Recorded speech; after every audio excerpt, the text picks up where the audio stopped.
Usted no está en la lista, señor. Y ese parche parece que lo sembró un niño. El joven soldado apenas levantó la vista de su portapapeles. Su tono era agudo, mecánico, como si ya lo hubiera dicho 100 veces esa mañana. Elías Roux no se inmutó. Simplemente se quedó allí, sombrero en mano, con la brisa atrapando el borde de su abrigo. Llevaba su viejo uniforme gastado, planchado y descolorido con el tiempo. En el hombro derecho, cosido con hilo desigual, había un pequeño parche. Margaret. El nombre que su esposa se había bordado ella misma pocas semanas antes de que el cáncer se la llevara. Era lo único que dejaba tocar esa manga. Uno de los oficiales más jóvenes sonrió. Señor, esta es una ceremonia a puerta cerrada. Funeral militar. Necesita espacio libre para entrar. Elías no dijo nada. Simplemente ajustó el parche con una mano, la otra una prótesis, y se alejó de la puerta. Se detuvo justo al otro lado de la entrada de Backstrat, con las botas juntas, los ojos fijos en las banderas dobladas que ondeaban más allá de las barras de hierro. No estaba aquí para interrumpir. Estaba aquí para despedirse. Si crees que nadie debe ser tratado de esta manera, escribe la palabra honor a continuación. Tu voz importa más de lo que crees. Elías se quedó donde estaba, justo al otro lado de la puerta de hierro forjado negro. El sol subía lentamente detrás de él, proyectando largas sombras sobre la grava. Su postura no flaqueó, incluso con el dolor en su pierna, incluso cuando las personas vestidas de azul pasaron junto a él sin mirar. Algunos invitados mostraron sus credenciales y fueron invitados a pasar. 1 o 2 miraron en su dirección. Un destello de confusión, tal vez lástima. Pero nadie se detuvo. Un hombre con una cámara ajustó su lente y giró deliberadamente en otra dirección. En el interior, filas de sillas blancas se llenaron rápidamente. Las banderas se alineaban en el camino central que conducía al dosel ceremonial. Un guardia de color de la infantería de marina ensayaba sus movimientos en silencio. Elías bajó la vista hacia la insignia que llevaba pegada al pecho. No era nuevo. No era digital, solo un rectángulo de plástico descolorido con una fotografía tomada hace 20 años, laminada y agrietada. Su nombre, su unidad, su estado de licencia. Se lo ofreció de nuevo al mismo guardia. El joven ni siquiera lo tocó. Señor, eso ya no es válido. No estás en la lista. Vine a honrar a un amigo, dijo Elías en voz baja. ¿Nombre del difunto? General Patrick Whitmore. El guardia tocó una tableta. ¿Tienes relación familiar? No. Serví con él hace 34 años. El guardia volvió a levantar la vista, esta vez con una mezcla de incomodidad e indiferencia. Lo siento, señor. Sin una autorización formal, no podemos hacer excepciones. Elías asintió una vez. Entiendo. Dio un paso atrás y esperó. Una ráfaga de viento azotó el recinto y agitó las banderas. El borde de su abrigo se levantó, revelando el brillo opaco de la articulación mecánica de su pierna. Presionó la tela suavemente.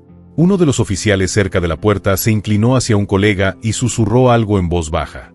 El otro rió en voz baja. Elías lo oyó. No se volvió. En lugar de eso, volvió a mirar a través de los barrotes, a través de la multitud que ya se estaba reuniendo hacia el escenario. Había estado allí antes, no por este general, sino por los demás, los cuyos nombres no aparecieron en los periódicos, los que no consiguieron funerales de 4 estrellas, solo banderas dobladas y filas medio vacías. No estaba aquí para la ceremonia. Estaba allí porque recordaba, y porque en algún lugar dentro de ese perfecto dosel blanco estaba el hombre que una vez sangró a su lado en un camino de tierra invasora. El hombre que había susurrado, no dejes que me entierren solo. Elías había cumplido esa promesa durante 34 años. Un grupo de soldados más jóvenes pasó, riendo y lanzando una bebida energética. Uno de ellos se dio cuenta de que Elías estaba allí y se detuvo. Oye, ¿quién dejó salir al abuelo del museo? Los demás se rieron. El que hablaba miró más de cerca y señaló el parche en el hombro de Elías. ¿Qué es eso? ¿Un homenaje o algo así? Elías no respondió. Levantó una mano para ajustarse el cuello, luego cruzó ambas manos detrás de la espalda, la carne izquierda, el metal derecho, y miró hacia adelante, todavía como una estatua demasiado digna para desempolvar. El sol estaba más alto ahora, proyectando sombras nítidas a través de las barras negras. En el interior, El servicio había comenzado. Elías podía oír débilmente en el viento las primeras notas del himno nacional, el tipo de eco lejano que te hace enderezar la columna vertebral, tanto si alguien la está mirando como si no. No se movió. Ni cuando la Guardia de Honor presentó las armas, ni cuando la primera descarga de fusil rompió el silencio de la mañana, ni cuando regresaron los muchachos. El mismo grupo de jóvenes soldados deambuló de regreso hacia el frente, inquietos, sin supervisión, intercambiando miradas entre sí. Uno de ellos llevaba un programa de la ceremonia, lustroso, cuidadosamente doblado. Otro tomó fotos con su teléfono, casual, sonriendo. Aminoraron la marcha cuando vieron que Elías seguía allí de pie, todavía esperando, todavía en silencio. «Hombre», murmuró uno de ellos. «No se ha movido. Eso es dedicación. O demencia». Los demás se rieron. El más alto de ellos, tal vez de unos 20 años, se acercó un poco más. Sus botas rasparon la grava. Volvió a señalar el parche. «Margaret, ¿era tu esposa?» Elías no respondió. «¿Ella hizo eso por ti?», preguntó, inclinándose. Parece que salió de una funda de almohada. Otra ronda de risas suaves, no crueles, pero sí descuidadas. Eso empeoró las cosas. El soldado extendió la mano, solo 2 dedos, y golpeó el parche como si fuera una insignia de broma en una fiesta de disfraces. La tela se retorció. La mano de Elías se elevó instintivamente, no rápido, no a la defensiva, lo suficiente como para cubrir el nombre con la palma de la mano. Luego miró al joven a los ojos. Ni enojado, ni triste, solo firme. La sonrisa del soldado se desvaneció. Dio un paso atrás. Nadie dijo una palabra. Nadie intervino. Un oficial cercano echó un vistazo, lo vio todo y volvió a su portapapeles. Al otro lado del campo, la ceremonia continuó. Una bandera doblada se pasaba de un oficial a otro. Las palabras fueron pronunciadas por micrófonos. Las cámaras hicieron clic. Los dignatarios asintieron. Elías permaneció en la puerta, sin ser reconocido, sin ser invitado. Un momento después, el grupo se alejó. Uno de ellos murmuró algo en voz baja. Otro resopló. Elías se sentó lentamente en un saliente de piedra cerca de la pared, con las piernas rígidas por estar de pie. Colocó su sombrero a su lado en el banco. La prótesis emitía un suave sonido metálico al tocar el hormigón. Exhaló un largo suspiro cansado y luego se llevó la mano al parche que tenía en el hombro. Lo desenganchó con cuidado. Sus manos temblaron levemente mientras lo alisaba en su regazo, presionando los pliegues como si fuera algo sagrado. Porque así fue. El hilo era desigual, las letras ligeramente torcidas, pero cada puntada había sido hecha por su mano, cada letra cosida con una esperanza que él no había entendido hasta que ella se fue. Lo miró fijamente, luego lo dobló 1, 2 veces, y lo colocó suavemente contra su pecho. Ninguna cámara captó ese momento. Nadie aplaudió. Nadie se dio cuenta. Excepto que un hombre, un capitán, que estaba en silencio cerca de la puerta, había estado vigilando todo el tiempo. Su uniforme era impecable, con una estrella de bronce prendida en el pecho. No habló, no se acercó. Se dio la vuelta y caminó hacia la tienda de mando. Elías permaneció sentado, no desplomado, no derrotado, simplemente quieto. El parche doblado descansaba en su bolsillo delantero, ahora cerca de su pecho. Mantuvo una mano sobre él, de carne, no de metal, como si sostuviera algo vivo. Los sonidos de la ceremonia flotaban débilmente desde el otro lado del campo. Elogios apagados, mandatos ceremoniales, el eco agudo de las botas girando en formación sincronizada. Pero aquí, fuera de las puertas, solo había viento y memoria. Elías se movió ligeramente en el saliente de piedra. Le palpitaba la pierna. No lo demostró. En su lugar, se agachó y enderezó el pliegue de la pernera de su pantalón. Se limpió un poco de polvo de su prótesis. Luego recogió su gorra y se la colocó cuidadosamente en la cabeza, y se puso de pie lentamente, deliberadamente, para volver a prestar atención. Nadie le dijo que lo hiciera. Nadie miraba. Pero se quedó como si alguien lo fuera, como si Margaret pudiera hacerlo. Como si Patrick Whitmore, el hombre que yacía en el ataúd pulido a 100 pies de distancia, todavía pudiera ver al hermano que una vez lo sacó de un Humvee en llamas bajo el fuego de francotiradores en las afueras de Basora. Recordó la forma en que la voz de Patrick se había quebrado esa noche. No de dolor, sino de incredulidad. No deberías haber vuelto por mí. Yo no lo hice, había susurrado Elías. Me dijo que no dejara a nadie atrás. Nunca dijo su nombre, pero Patrick siempre lo supo. Elías se volvió, mirando a la distancia el dosel cubierto de banderas.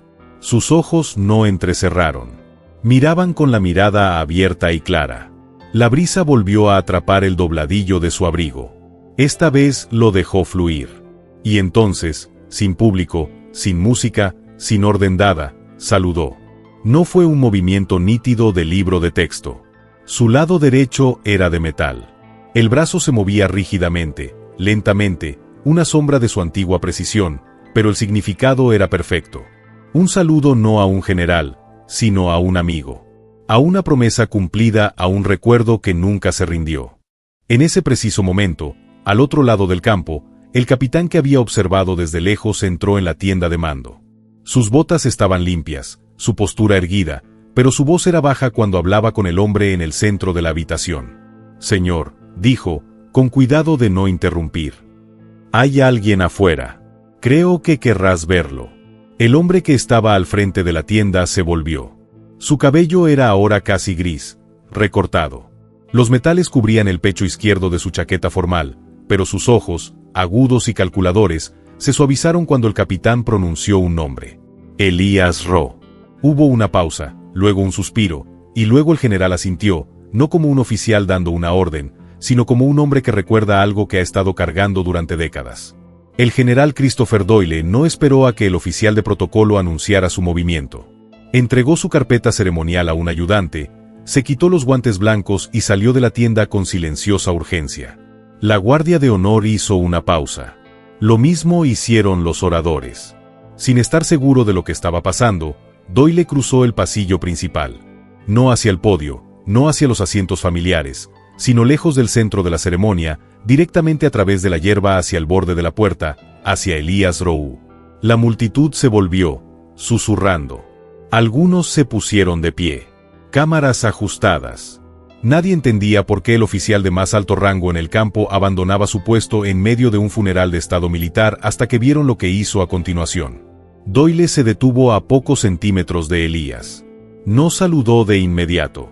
Miró primero, completamente, profundamente, al hombre que tenía delante, el hombre con una pierna protésica, el hombre cuyo uniforme estaba planchado pero anticuado, el hombre que había permanecido sin permiso, sin autorización durante más de una hora.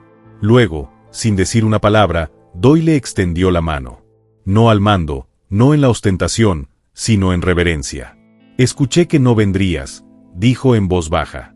«Pero me hizo prometer que, si aparecías, tenías que ser tú».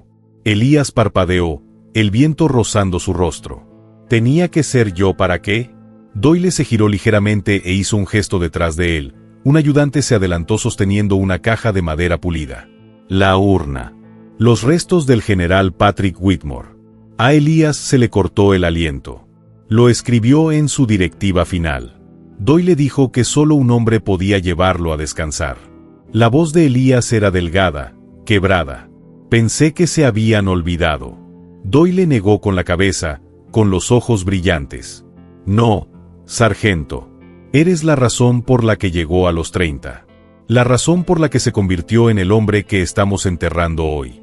Hizo una pausa y luego se acercó más. Y yo soy la razón por la que vivió para conocer a su nieta. Elías bajó la vista hacia la caja. Sus dedos temblaron levemente mientras extendía la mano. Doyle colocó la urna en sus manos con cuidado.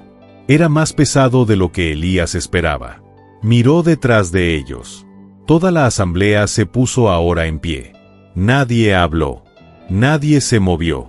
Y cuando Elías se volvió hacia el camino central, Doyle se movió a su lado. Ni delante, ni detrás, sino hombro con hombro. Juntos caminaron a través de la puerta, a través del campo hacia el altar. La banda militar no tocó. La prensa no gritó. El único sonido era el silencio de los uniformes cambiantes y los silenciosos pasos de reverencia mientras los soldados, jóvenes y viejos, permanecían atentos a ambos lados de la procesión. Algunos saludaron. Algunos simplemente se pusieron las manos sobre el corazón. Elías llevó la urna como si hubiera llevado su juramento, no por reconocimiento, sino porque era justo. Doyle se inclinó ligeramente y dijo justo por encima de un susurro: «Yo estaba allí, Elías Basora. Yo era el segundo operador de radio. Tú también me sacaste a mí». Elías no respondió. Se limitó a caminar, y en ese momento el silencio se volvió sagrado. Si crees, la dignidad siempre encuentra su voz, incluso en el silencio. Suscríbete ahora a Veteranos sin Hogar. Es la forma en que recordamos lo que nunca debe olvidarse. El tramo final de Yerba parecía más largo de lo que era. Elías caminó paso a paso, con la urna firme en sus brazos. La brisa se suavizó. El sol presionaba suavemente a través de las nubes, bañando el campo con una luz tenue. Ya no oyó los susurros, no se fijó en las cámaras, en las filas de dignatarios, en las insignias de bronce que captaban la luz del sol como metales del silencio. Todo lo que vio fue la plataforma del ataúd más adelante, la bandera plegada esperando su peso final. Y a su lado, el general Doyle caminaba en silencio, siguiendo el ritmo. A mitad de la procesión, Elías se fijó en ellos. Los mismos jóvenes soldados que se habían reído antes, ahora de pie en rígida tensión, sin orden, sin fuerzas, cada uno de ellos con la cabeza levantada, los ojos al frente, y cuando Elías pasó, uno de ellos, el que había tocado el parche, salió un poco y susurró: «Señor, lo siento». Elías no se detuvo, pero asintió, y en ese momento la disculpa tuvo más peso que el insulto. Llegaron a la plataforma. Elías se acercó, colocó la urna sobre el pedestal de mármol sobre la bandera doblada y se quitó la gorra. Apoyó la palma de la mano sobre la urna y luego dio un paso atrás. Ni aplausos, ni himnos. Solo quietud y luego un crujido entre las filas. Veteranos vestidos de civil, dispersos entre la multitud, se pararon lentamente. Algunos levantaron las manos en señal de saludo. Otros se quitaron el sombrero. Un hombre agarró su bastón y se quedó de pie sin apoyo, con las piernas temblorosas. Una mujer con uniforme de gala, cabello plateado recogido debajo de la boina, se mantuvo erguida y susurró: «Bienvenida a casa». Elías parpadeó, no por el viento, sino porque no se lo esperaba. Esto no. Jamás. La ceremonia concluyó. Una salva de fusil resonó en el aire. Los golpecitos sonaban claros y lentos. Cada nota se hundía profundamente en los huesos de cada oyente. Cuando terminó, el general Doyle se volvió hacia Elías. «Sé que no querías reconocimiento», dijo en voz baja. Elías bajó la mirada. «Nunca se trató de ser visto». «Lo sé», respondió Doyle. «Pero hay cosas que merecen ser recordadas». Una hora más tarde, cuando se doblaron las últimas sillas y se dispersaron los invitados, un pequeño grupo permaneció cerca del otro lado del cementerio. Se reunieron alrededor de una sencilla placa de bronce, recién colocada en la base de un roble. «Plantado hace años», decía, en honor al sargento Elías Rowe y Margaret Rowe. «Porque el honor no se da, se lleva. Sin estatua, no hay podio». Pura verdad. Elías no habló. Estaba de pie junto al árbol, con los dedos rozando la corteza. Luego, del bolsillo de su abrigo, sacó el parche por última vez. Se agachó y lo enterró bajo la tierra en la base del árbol, un gesto que nadie le dijo que hiciera, pero que decía más de lo que las palabras podrían decir. Doyle se acercó a su lado. «Vendrán aquí», dijo Elías. Doyle asintió. «Ya lo son». Elías se dio la vuelta para irse. Sin discursos, sin olas, solo pasos silenciosos por el camino de grava. Esta vez, cuando la gente lo miró, no lo miró. Se pusieron de pie. Porque algunos uniformes se destiñen, pero algunos hombres nunca lo hacen. Si escribiste honor antes, gracias. Si te suscribiste, bienvenido. Y si esta historia te conmovió de alguna manera, recuerda esto. Nos mantenemos unidos, incluso en silencio. Nos vemos en la próxima.